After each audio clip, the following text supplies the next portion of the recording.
So welcome to all. So third unit of this engineering properties of food material. So in this unit we are going to learn about the mechanical property that are mainly useful for this food material. So basically in this unit we are going for some sort of definitions while trying to define the stress strain value, and we are trying to found the what is the relationship between them. So we go for the rheological properties of food material. So in the rheological property we go for different types of subdivision. So in case of mechanical property gives us various types of advantage, means it is very useful for food industry. So it's tried to improve the quality control of this food material. So without knowing the rheological properties of any, or you can say the viscosity of anything, or you can say viscosity of ketchup or tomato paste, if you don't know, so then you can't control the quality of the food material until and unless you don't know how it will affected on pressure, temperature, then you can find the optimum solution for that. For this only we need to know the mechanical properties of food material. So in next case, so it will directly correlated with the consumer acceptance. So it is very vital for us, also useful for size reduction purpose, and during this transportation or conveying operation it is also very useful. So deformation of any material, how can we explain?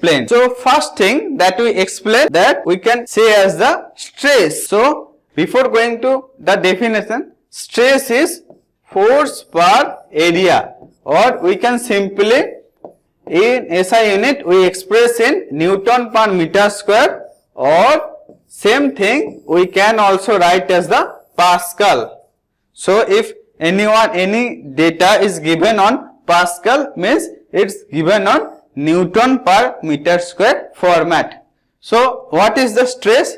Means force acting on the body per unit cross section area, means whatever the force that are acting on a body, if a value is 1, that will given as the stress value. So stress can be segregated in two ways. Always first one is the normal stress value and second one is the shear stress value. In case of normal stress, that we define in sigma.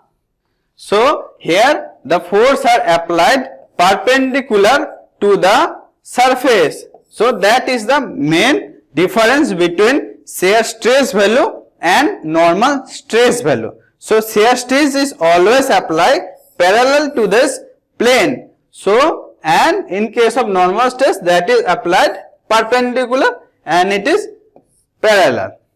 So pressure, if we apply the pressure, that is a perfect example of normal stress value, and if we further modify it, it can be tensile or compressive, depending upon if the material is going to compress or if it is going to stretch the material. So based on that we can classify it the normal stress into 2A. Either it can be normal stress value or it can be compressive stress value. If I want to classify the stress value, that I told, means compressive, tensile, shearing. Shearing means this is the shear force, means parallel, okay, and tensile force or tensile stress value is like both are in opposite direction. If we want to stretch it, that is denoted in tensile force, or compressive means if you want to towards the force, if we applied, then whatever the stress value that will generate, this picture give us the example of the compressive stress value. So in case of tensile, if we want to stretch the material, that will give us the tensile value. Shearing means parallel force. If you want to rub one or two hand, or that will gives us the shear stress value. Or if we go to further details on that, so it can be act on 3 way. First one is the static. So constant shear stress or strain. Static means constant. Dynamic means you have to remember varying. Impact means sudden application of force. So stress that are removed after short period or time. If you want to apply sudden force, then it is known as the impact. So in case of solid food, it is maybe categorized by during this compression or impact test. So this UT machine is mainly used, means universal testing machine is used to determine this value. Strain we can written as delta L by L. This epsilon is denoted for strain. So from this derivation, if we want to derive this, and we can what we say, the unit change of length with respect to total length is known as the strain, or you can say it as the size shape. So one is single, if we take on single parameter, so whatever the changes on that with respect to this total diameter, that is known as the strain value. So it is ratio, so it's unit less, so it has no unit. You can classify it into two ways. First one is the normal strain, second one is the shear strain. Normal strain means delta L by L, length per unit length, that is known as the normal strain. In case of shear strain value, we can write as the T with respect to D, means what are the angle changes takes place, that we denoted in shear strain value. The contact angle formed between two planes, that is denoted in shear strain value. So that is the basic difference between normal strain and shear strain. So if we further going to the classification, or you can go to the subdivision, so what we get, ratio of the elastic strain to the total strain value is defined as the degree of elasticity. So if anyone asks what is the degree of elasticity, it will be the elastic strain value and with respect to total strain value. That is mainly known as the degree of elasticity. Strain will be two types. First one is the plastic strain and second one is the elastic strain. So these are the graph for this plastic deformation, and you can show it as the plastic strain value and elastic strain value.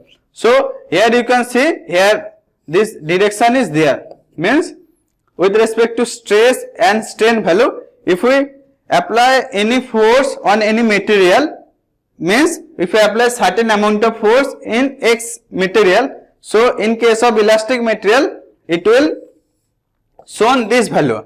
If we remove this force, then it comes back to this original position. In case of elastic material, in case of plastic material, if we apply same amount of force for plastic material, it will maybe shown this much amount of strain value.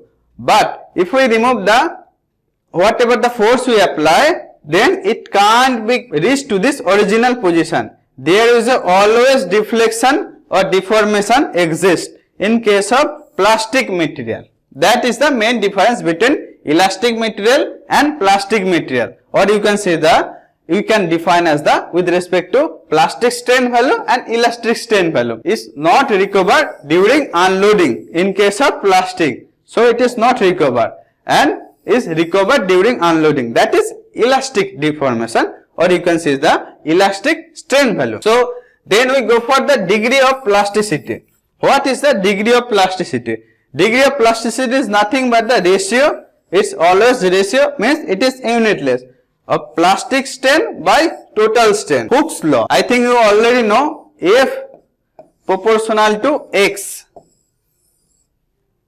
Means if we apply the force that are directly proportional to the deformation. So that is generally known as the Hooke's law. Here we can say strain of this material is directly proportional to the applied stress within the elastic limit. So these are the elastic limit. So in this limit, the whatever the strain value we are applying, so that are directly proportional to the stress value.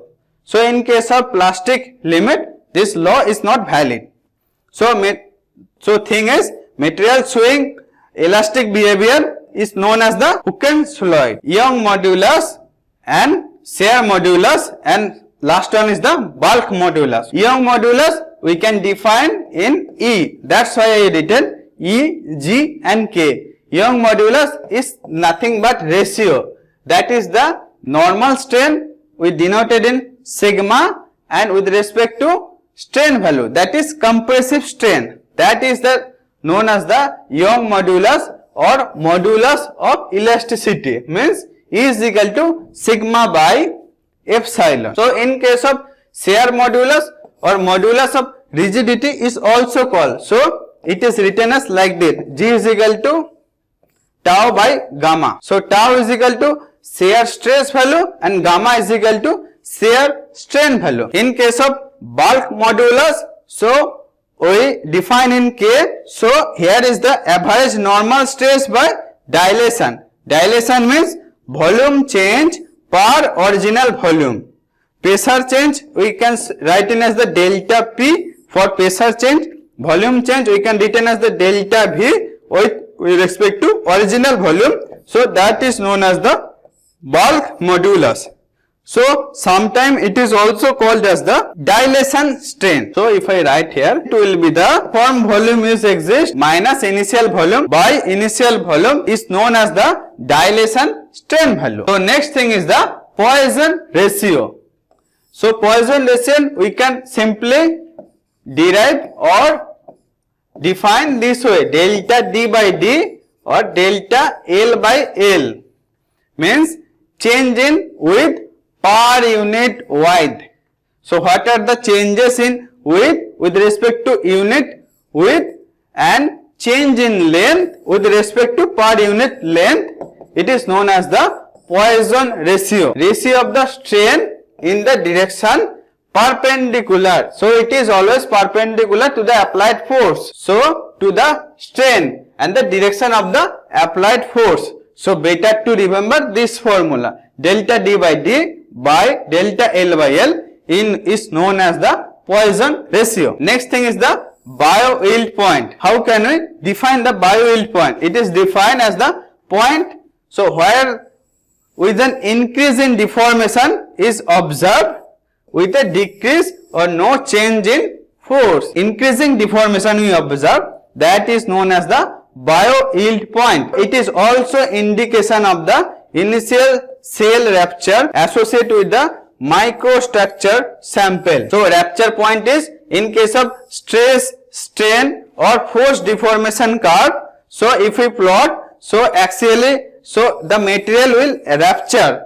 So that will give us the rupture point. Bio yield means the increase in deformation with respect to no change in force, or either we decrease the force. In case of rupture, the material will break. So that will give us the rupture point. So it is always the deformation takes place. So deformation takes place three way: either elastic, plastic or viscous. Elastic deformation we can define using Young modulus value, or plastic deformation the shear stress value is below the limit is known as the yield stress value. Until and unless the material which does not exist the yield stress value, till now there is no deformation observed in case of plastic material. So here deformation is permanent. One thing you have to remember: in case of elastic material, deformation is not there, or you can say that there is a temporary deformation is present. If you remove the force, the material will get back to this original position. In case of elastic material, viscous deformation, deformation of flow. First thing, with the application of stress.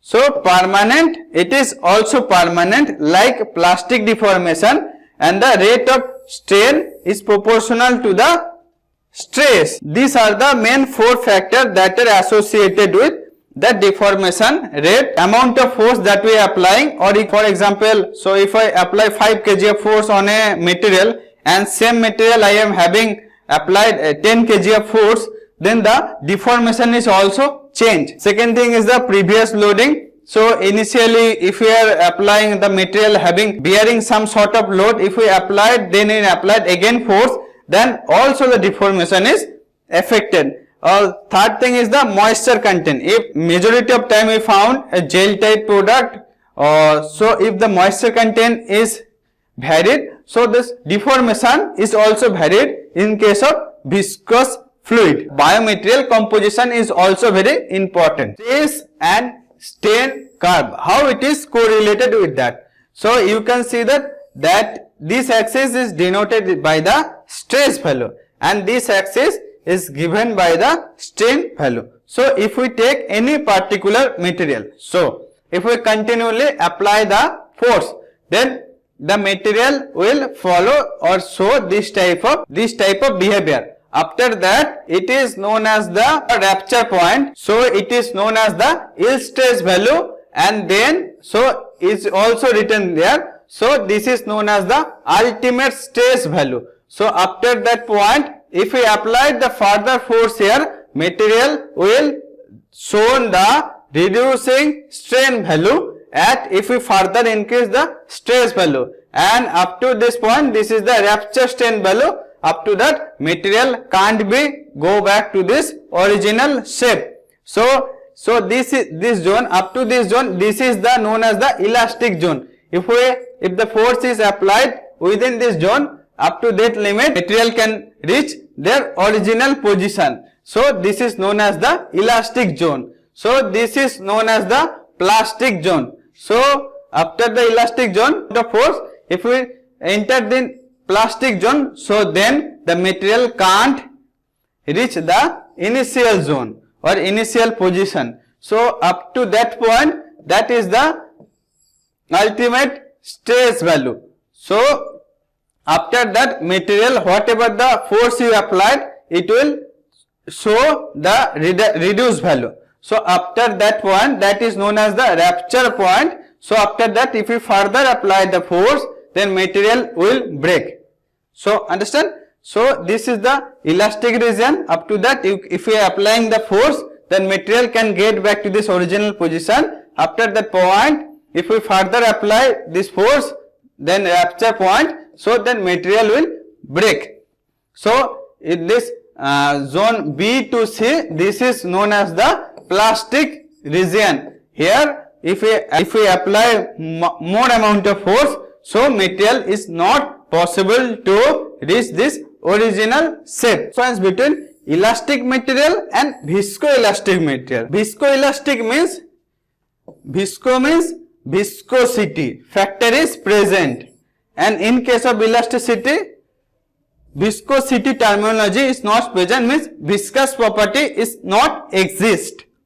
Viscoelastic material having strain rate dependent on time. So if we plot any graph with respect to shear stress value and shear strain value, that will show this type of behavior. So here the shear strain value and time value is required to express this behavior. In case of elastic material, they do not dissipate the energy when load is applied. In case of viscoelastic material, if we are applying the load, heat will release. The main difference between them. So in case of viscoelastic material, means viscosity is the main factor. Second one is the, in case of viscoelastic material, if you want to present or if you want to express, then we need to strain value and time value, where in case of elasticity this time parameter is not needed.